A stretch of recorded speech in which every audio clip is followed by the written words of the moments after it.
Hey y'all, welcome back to Mamba for Life. My name is Trina and I just got through running some errands for Uncle Marcus. I'm now sitting outside Kroger hoping that I can get an order in. Since I was out, I was like, I might as well stop real quick. Honey, every time this car moves, I try to see if I can make $1.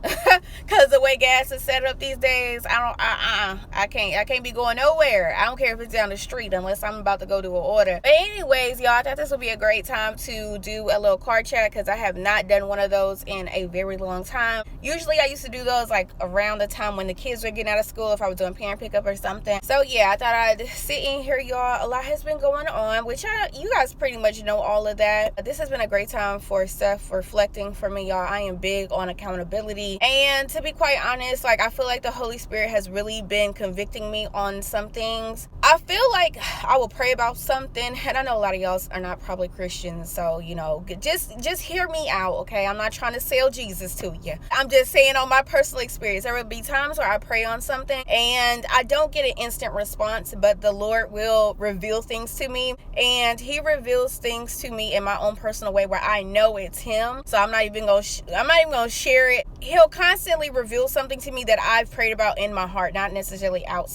loud. So I know it's Him like answering what I'm praying about, y'all. And long story short, I was praying because I'm like, you know what, Lord, like I've been in this situation and I'm ready to elevate. I'm ready to move to the next level, but here I am. I'm still here, y'all. And when I tell you, the thing that I love about God is that He gonna be real with you. He not gonna sugarcoat it. Not necessarily for me. He gives it to me plain, so it's easier for me to just digest it. Like I already know this is God, so He knows everything. So it kind of cuts out the whole trying to, get sympathy or whatever. Like we're talking about somebody that knows you, knows how you think, knows your inner deepest secrets. So knowing that, it helps me hold myself accountable more, especially when I'm dealing like directly with Him about something I prayed about. Long story short, y'all, if you go back to any of my older videos, I talked about like when I first moved here, I had a clear plan. I'm gonna move here to the projects. I'm gonna live here for 2 years only.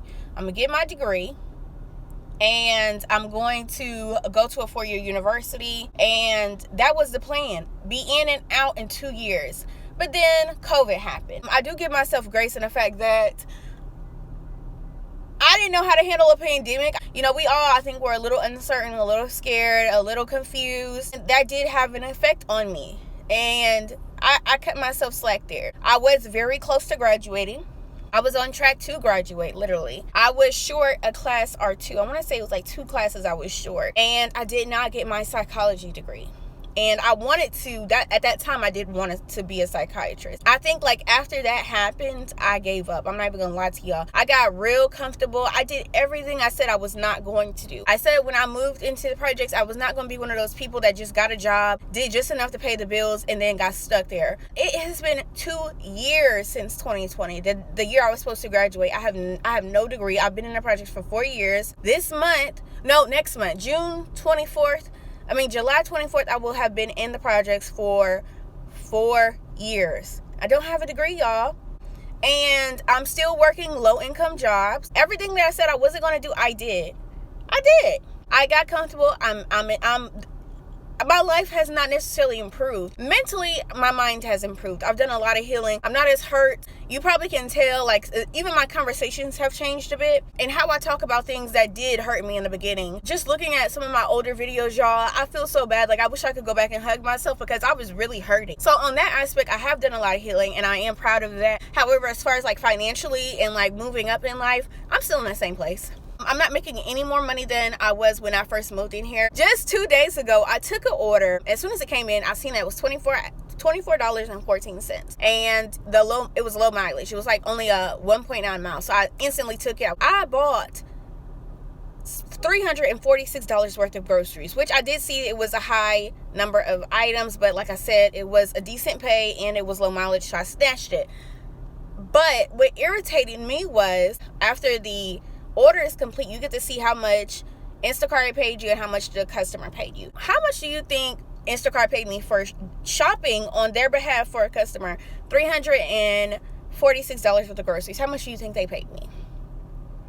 $7. They gave me $7. The customer paid me $17. And that really struck a nerve with me, y'all. It got me to thinking. It really just, when I tell you the Lord has really been convicting me and dealing with me, it's like I'm grateful because we all need to be held accountable. We all need to be held accountable. You know, I've been praying and I want to do this and I want to do that. And the Lord's like, girl, you do know I've been watching you, right? Like, I hear what you're saying, but... Yeah, now, again, another one of the things that I said when I moved in, I was like, you know what? I don't want to be depending on food stamps. I don't want to be depending on the government. Like, I want to be off food stamps. I had all these goals. I'm like, I want to be off food stamps. Y'all seen a video where I turned in my food stamp application. That was on the 20th. I called, Tuesday. Because I'm like, by now, I would have gotten a call at least. Like, maybe a day or two later, I would have got a call. Y'all, I called on Tuesday. They have not even assigned my application to a worker. Again, it was one of those things where God was like, you said you didn't want to be depending on the government, but look at you. You are depending on that way more than what you said you wanted to. And I couldn't do anything but accept it, y'all. Just let it marinate. Because, yeah, I've been playing. I have been playing. I've gotten comfortable. I feel like after I realized I couldn't get my degree when I wanted it and I was going to have to switch my plans up, I just gave up. I just got comfortable. Rent was affordable. And I just kept doing it. I just kept doing that. Just paying whatever they asked me to pay. And I got comfortable. And here I am 4 years later, y'all, and but you know what? It is what it is. I got to keep moving. I can't stay down long. I refuse to stay down long. Like, after accountability comes what's next. And what's next for me, y'all, I really want to go back to school. You want to know what's crazy? This is why I say God works in mysterious ways. And there are times where God is, trying to influence you, but you're not listening. And I remember, when I first went to school in 2018, the psychology teacher was my advisor because that's my major. He was like, why do you want to be a psychologist or psychiatrist? And I'm like, I want to help people. I want to help people with their trauma because I had a lot of childhood trauma that I was healing from, had healed from, and I knew how much of a hindrance trauma could, stunt somebody's growth mentally and emotionally and just have a terrible outcome on someone's life. So I really wanted to help people. And he was like, I'm just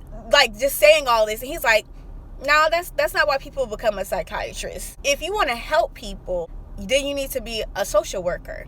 Now, the pay is much less, but that's what you want. That's what you want to do if you want to help people. I was like, I don't know about that, y'all, because I didn't know much about social work. And I had always, since I was a teenager, I've always said I wanted to be a psychiatrist. And so here I am now, 2020. I did end up finding my faith again. And the craziest thing is that I was this close to being on my way to being a psychiatrist, y'all. And when I tell you, I can't be a psychiatrist right now. I literally can't, because that does not go with my faith. I can't ignore that I don't know that a lot of things are spiritual attacks. Not saying every last one of them. We all have our own trials and things, but a lot of it is also spiritual warfare. So me becoming a psychologist, I would have to literally ignore the spiritual aspect of that. And I just can't do that. And it's so crazy because now I realize had I, continued going to school for psychology, it would have been worthless because I can't see myself doing that right now. It's completely something that I have no desire to do at all. Even if I had to completely start all the way over, I would do that at this point. And I do want to be a social worker now. That lines up so much more with my faith and what I want to do and what I feel like God has called me to do. That's so crazy to me. That is so crazy to me, y'all. It's really just crazy how God be making moves in our lives and we don't even be realizing it. I do want to go back to school. I do want to become a social worker. And I'm hoping that I don't have to retake a lot of classes, because at a community college, those first 2 years for your associate's degree, you're taking a lot of classes that you don't necessarily need, like art and math and biology. I'm not doing any of that. So I've completed most of those non-core classes, and I'm hoping that I only have to take maybe 3 or 4 more core classes to get my degree, and then I can go ahead and start moving into my 4-year degree, y'all. But yeah, it's a lot, y'all. I'm ready to move. I'm ready to get up out of here. But yeah, I'm about to go ahead and get up off of here. I wasted enough gas. So I've been out here for about 15 minutes and I have not gotten an order, so I'm about to go back home, take Miss Jada out to the bathroom and spend some time with her before I gotta get to cleaning. But I hope y'all are having a blessed day, and I will see you guys in the next video. Bye.